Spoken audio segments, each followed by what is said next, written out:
ረሱል ሰለላሁ ዐለይሂ ወሰለም ጀነት የተመሰከረላቸው ነቢዩ ሰለላሁ ዐለይሂ ወሰለም በቀን ብዙ እስትግፋሮችን ያበዙ ነበር።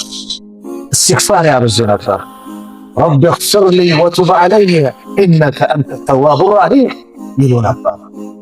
ያ ረቢ እግፊር ዘንቢ ሁላችንም ይገባል። ያ ረበና እግፊር ዙኑበና ጌታችን ሆይ ወንጀላችንን ማረን ብለን ሁሌ ልናለቅስ፣ ሁሌ ዱዓችን ሊሆን ይገባል። ካለንበትን ወንጀል ጥቅልል ብለን ወጥተን ተውባ አድርገን ወደ እሱ ልንመለስ ይገባል። አላህ ፈፊሩ ኢለላህ ወደ አላህ ሽሹ። አዎ መሸሻው ወደ አላህ ነው። ከአላህ ወደ አላህ እንጂ ወደ ማንም አይሸሽ። መሸሻው ወደ አላህ ነው። ዛሬ ዓለምን እያየን ነው እንዴት እንደተበጠበጠች። የድርቅ አይነቱ፣ የጦርነት አይነቱ፣ የኑሮ ውድነቱ፣ ሁሉን ነገር ምንጩ ምንድነው ከተባለ ወንጀል ነው። ወንጀል አደም ዓለይሂ ሰላም ከጀነት የወጣበት ወንጀል ነው። አደምም ወንጀል ሰራ፣ ኢብሊስም ወንጀል ሰራ። ነገር ግን አደም ወደ አላህ ተመለሱ፣ ኢብሊስም በዛው ጸና። እኛስ ወዴት ነን? አደምም ሐዋ ቃላ ረበና ሁለቱም አንድ ላይ አሉ፣ ጌታችን ወይ ዘለምና አንፉሰና ነፍሶቻችንን በድለናል፣ ወኢን ለም ተግፊር ለና ወተርሐምና አንተ ማትምረን እንደዚሁም አታዝነልን ከሆነ ለነኩነነ ሚነል ኻሲሪን ከከሳሪዎች እንሆናለን አሉ። አደም እስትግፋር አደረጉ፣ ወደ አላህ ተመለሱ። ሸይጣን ደግሞ እምቢ ብሎ ሄደ። እኛ የቱን መናሃጅ ነው ያዝነው? የአደምን ወይስ የሸይጣንን ማለት ነው? ሸይጣን እምቢ ብሎ ሄደ።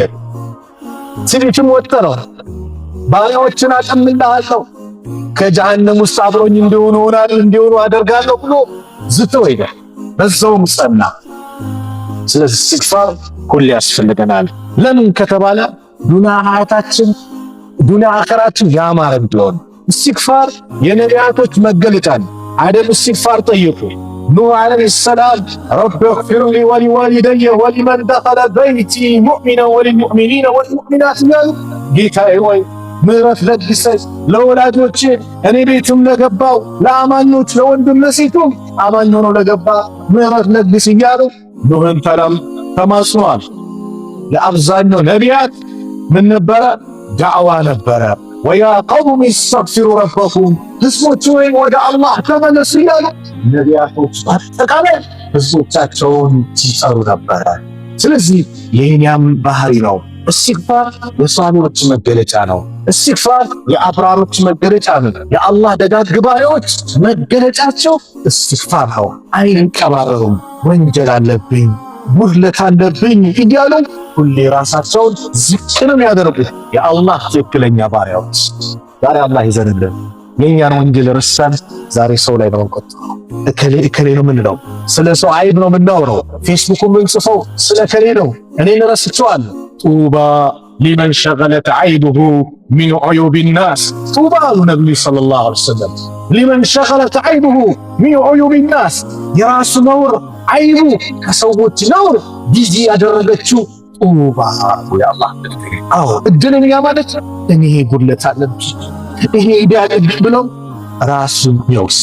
ወላ ኡቅሲሙ ቢነፍስ ለዋማ እንዳለ ራሷን ወቃሽ ሆነች ነፍስም እምላለሁ እንዳለ አላህ። አዎ ራሳችንን መውቀስ በሰዎች ቢዚ ብንሆን ከሆነ አደጋ ነው። ስለዚህ እስትግፋር ዛሬ የምንነጋገርበት ነው። ተውባ በኢስላም ትልቅ ቦታ አለ። እድለኝነት ተውባ ማግኘት ማለት ሱብሃንአላህ ያለፈውን ወንጀልን በአጠቃላይ አፈር ከድሜ ማብላት ማለት ነው። አተውበቱ ተጁቡ ማ ቀብለሃ አሉ ነብዩ ሰለላሁ ዐለይሂ ወሰለም። ተውባ ከበስተፊቷ የተሰራን ወንጀል ታብሳለች። ወንጀል የለብንም። እስቲ አንድ ሰዓት ቁጭ ብለን እንመርምረው። የአንድ ወር ጊዜ ከቻልኩና ካስታወስኩ አንድ ወር ያሳለፍኩትን እስቲ በአንድ ሰዓት ውስጥ ቁጭ ብዬ ላስተንትነው።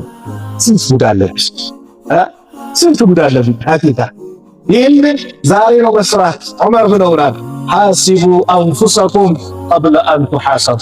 ነፍሶቻችሁን መርምሩ ከመመርመራችሁ በፊት። ወዚኑሃ ስራችሁን መዝኗት ቀብለ አን ትእዘኑ ከመመዘኑ በፊት ቂያማ መጥቶ አላህ ኦዲት የሚያደርገው አላህ ነው። ምርመራው እሱ ዘንድ ከመቅረቡ በፊት ዛሬ ነፍስን መመርመር፣ ዛሬ ራሴን መጠየቅ። አንቺ ነፍስ ወይ ወዴት እየወሰድሽ ነው? ምን እያደረግሽ ነው? ብለን መጠየቅ። ሁላችንም ወንጀል አለብን። ኩሉ በኒ አደም ኸጣ፣ የአደም ልጅ በአጠቃላይ ተሳሳች ነው። ሰው ላይ እንወድቃለን፣ ግን በውድቀታችን አንቀጥል ነው፣ እንመለስ ነው፣ ተውባ እናድርግ ነው እንጂማ ቀደምቶች ወደዋል።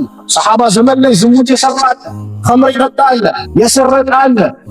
ነገር ግን እነሱ አዳብ አድርገውት አሻሽለውት ምን ብለውት ተላምደውት አልሄዱም። ምንድን ያደረጉት? ተመለሱ። ወለም ዩሲሩ ዐላ ማ ፈዐሉ፣ እነሱ በሰሩት ነገር አልዘወተሩም፣ ወዲያውኑ የሚመለሱት። እኛ ማድረግ ያለብን ወንጀል የሚመጣው ቅጣት የሚመጣው በእኛ ወንጀል ነው። አንድ ሐዲስ በደንብ ተከታተሉ። የአላህ መልእክተኛ ነቢይ ሰለላሁ ዐለይሂ ወሰለም አብዱላህ ብን ዑመር የታላቁ ሰሐባ የዑመር ብን ኸጣብ ልጅ ምን ይላሉ? ቃል አቅበለ ዐለይና ረሱሉላህ ሰለላሁ ዐለይሂ ወሰለም፣ ረሱሉላህ ሰለላሁ ዐለይሂ ወሰለም የአላህ መልእክተኛ ነቢይ ሰለላሁ ዐለይሂ ወሰለም ወደ እኛ ዞር። ፈቃል ያ ማዕሸረል ሙሃጅሪን፣ እናንተ ስደተኞች ወይ ኸምሱን ኢዘ ብቱሊቱም ቢሂነ ወአዑዙ ቢላህ አን ቱድሪኩሁነ፣ አምስት ነገር እናንተ የምትሞከሩበት ነው የምትፈተኑበት፣ እንዳገኛችሁትን በአላህ እጠበቃለሁ። ለም ተዝሀሪል ፋሒሸቱ፣ ፋሒሻ መጥፎ ነገር ፋሒሻ በቁርአን አጠራር የመጀመሪያ ተፍሲር ይላሉ ዝሙት አይስፋፋ ፊ ቀውሚ፣ በህዝቦች መካከል ላይ ሐታ ዩዕሊኑ ቢሃ ኢላ ፈሻ ፊሂም ወጣዑ፣ የሰሩትንም ግልጽ የሚያወጡ አፍያ ይፋ የሚያወጡት ከሆነ በእነሱ ላይ ጣዑን ወረርሽኝ ይከሰሳል። የቅርብ ጊዜ ትዝታ ማለት ኮሮና ተባለ። እዛ በላይ ሊመጣ ይችላል። አላህ የሚልከው ነው። በምን ከተባለ ዝሙት ሲስፋፋ አላህ ይቅር ይበላል። ብዙዎቻችን ወድቀንበታል። ዛሬ ቀላል ሆኗል። ቀላል ሆኗል። በቃ ዝሙት አይስፋፋ፣ ፋንሻ አይሰራፋ። ምን ይሁን ጣዑን የሚባለው ነገር ወረርሽኝ በእናንተ ላይ የሚሰራጭ ወልአውጃው የተለያዩ በሽታዎች አው ቀደምት አባቶቻችን ዘንድ ማናውቀው በሽታ ዛሬ መጥተዋል። አለቲ ለም ተኩን መደት ፊ አስላፊሂም አለዚነ መደው፣ እነዛ ከእናንተ በስተፊት በነበሩት ህዝቦች ላይ ወይ በቀደምቶቻችሁ ላይ ያልታየ ነገር እናንተ ላይ ይታያል። አሁን ዛሬ በሽታ አይነቱ የሚያስደነግጥ ነው። ምንድን ነው ከተባለ አንዱ የወንጀል ውጤት ነው። የመጀመሪያው። ሁለተኛው ምን አሉ? ወለም የንቁሱ ልሚክያነ ወልሚዛን፣ ዛሬ ሰዎች ስፍርንና ሚዛንን አያጓድሉ። ኢላ ኡኺዙ ቢሲኒነ ወሽደት ልመዑና፣ በድርቅና በኑሮ ውድነት የተያዙ ቢሆን እንጂ ወጀወ ሱልጣን ዐለይሂም፣ በእነሱ ላይ ምን ይሆን ነበር? አምባገነን መሪ ይመጣባቸዋል። ትያዛለ በምን በድንቅ ምንድን ነው ሚዛን? እስቲ ራሳችን ብንመዝነው ሚዛን። ነጋዴዎች ሲሸጡ እንዴት ነው? ቱቡ ኢለላህ፣ በቃ ወደ አላህ ተመለስን። የዛሬ ነስ ሚዛን ልታንቋጥም ሚዛኑን አትላይ። ዛሬ ቁጥሩ 2 ኪሎ ሊል ይችላል፣ 10 ኪሎ ሊል ይችላል፣ ግን የተጻፈው ከውስጥ የተሰራው ሌላ ነው። ወይ እንደዚህ የሚመዘን ከሆነ ብቻ ይታወቃል። ግራም ወርቅ ላይ ምን ላይ ይህ ሲመጣ አላህ እኮ ወይሉ ሊልሙጠፊፊን፣ ወዮላቸው ለነዛ ሰላቢዎች አለ አላህ። ለራሳቸው ሲመስሉ የሚያሟሉ፣ ለሰው ሲመስሉ የሚያጓድሏል። ቱብ ኢለላህ፣ ወደ አላህ ተመለስ። እዚህ ላይ ያለስ ወለም የምነዑ ዘካተ አምዋሊሂም፣ ሰዎች የገንዘባቸውን ዘካ አይከለክሉም። ኢላ ሙንዑ ልቀጠረ ሚነ ሰማ፣ ከሰማይ ዝናብ የተከለከሉ ቢሆን እንጂ። ወለውላ ልበሃሪሙ፣ እንደው እንስሳቶች ባይኖሩ ኖሮ ለም ዩምጠሩ፣ ዝናብ ባልተጠጡ ነበር፣ ዝናብ ባላገኙ ነበር። አላህ ለእንስሳቶች ነው ያወረደው፣ በዛው ሰበብ ላይ የጠጣችሁት ነው። አዎ ዘካ ዛሬ በአግባቡ የሚያወጣ እንስሳቶች ናቸው። እኔ ያጀደኛል። ሰዎች ይደውሉና ሳድናል አለኝ ማውጣት ፐርሰንቷን ሲሰራ 10 ሺህ ብር ናት የደረሰችብኝ፣ ግን አነሰች 15 ሺህ ብር አድርጌ መስጠት እችላለሁ ይላል። ኢንሻአላህ ከጨመርክ ኸይር፣ ግዴታ 10 ሺህ ከሆነ 10 ሺህ ነው። አንተ ግን ይሄኛው ጨምረው ካልክ ይቻላል።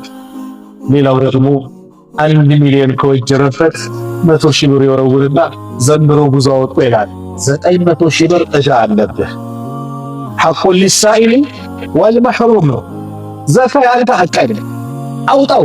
እምቢ ካልክ አላህ በሌላ ነገር ያወጣብሃል፣ በሌላ ነገር ያወጣብሃል። አትጠራጠር፣ በሌላ ነገር አላህ ያወጣብሃል። ዘካ ስትሰውጣ ገንዘብህን ነው የምታጠራው፣ ይፋፋልሃል። ሌላ ትርጉም መላእክቶች ዱዓ አላቸው። ሰደቃ ቢወጣል አፋፋለት፣ ጨምርነት፣ በየጊዜው ዱዓ ያደርጋሉ። የሚከለክለው አውጅብበት፣ የመላእክቶች ዱዓ ነው። የሌላ ቅጣት ምንድነው? ዝናብ እንድንከለከል ያደርጋል። እንስሳቶች ባይኖር ኖሮ ባልተጠጡ ነበር አሉ። ወለም የንቁዱ አህደ አላህ ወአህደ ረሱሊሂ፣ ሰዎች የአላህን ቃል ኪዳን የነቢዩን ቃል ኪዳን አያፈርሱ ኢላ ሰለጠ አላሁ ዐለይሂም አድወ ሚን ገይሪሂም፣ እነሱ ውጭ ሆነ ጠላትን እነሱ ላይ የሾመባቸው ቢሆን እንጂ። ፈአኸዙ ባዕደ ማ ፊ አይዲሂም፣ እጆቻቸው ያለውን የተወሰነውን ይቀማቸዋል።